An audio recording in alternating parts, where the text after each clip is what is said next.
Christmas വെക്കേഷനൊക്കെ സ്റ്റാർട്ടായിട്ടുണ്ട്. കുട്ടികൾക്ക് ലീവുള്ള സമയത്ത് അവർക്ക് ഇഷ്ടമുള്ള ഐറ്റംസ് ഉണ്ടാക്കി കൊടുക്കുക.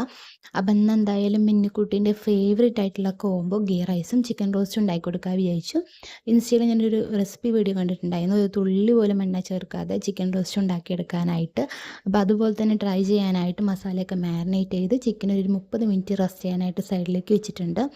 അതിനുശേഷം ഗീ റൈസിൻ്റെ കൂടെ ഒഴിച്ച് കഴിക്കാനായിട്ടുള്ള പരിപ്പ് കറി റെഡിയാക്കി എടുത്തു. അതും സൈഡിലേക്ക് വെച്ചതിന് ശേഷം കച്ചമ്പർ ഉണ്ടാക്കാനായിട്ട് സവോളയും ക്യാരറ്റും പച്ചമുളകും മല്ലിയിലയും കുറച്ച് കുക്കുംബറും കൂടി പൊടിയായി അരിഞ്ഞെടുത്തിട്ട് ഉപ്പും മിക്സ് ചെയ്ത് തൈര് ഒഴിച്ചിട്ട് സൈഡിലേക്ക് മാറ്റി വെച്ചിട്ടുണ്ട്. മാരിനേറ്റായി വന്ന ചിക്കൻ അടുപ്പത്ത് വെച്ചിട്ട് അതൊന്ന് വേവിച്ചെടുത്തിട്ടുണ്ട്. അതിനുശേഷം ഗീ റൈസും റെഡിയാക്കി എടുത്തു. ഇതും ഒരു തുള്ളി ഓയിലും നെയ്യും ഒന്നും ചേർക്കാതെ ഉണ്ടാക്കിയെടുത്തതാണ്. അപ്പോൾ എന്തായാലും ഡയറ്റ് ശ്രമിക്കുന്നവർക്കൊക്കെ കഴിക്കാൻ പറ്റിയ ഒരു ഗീ റൈസും ചിക്കൻ റോസ്റ്റും ആണ് ഒന്ന് ഉണ്ടാക്കിയെടുത്തത്. അപ്പോൾ എന്തായാലും ഇന്നത്തെ മിനി വ്ളോഗ് ഇത്രയേ ഉള്ളൂ. നാളെ കാണാം. Bye bye.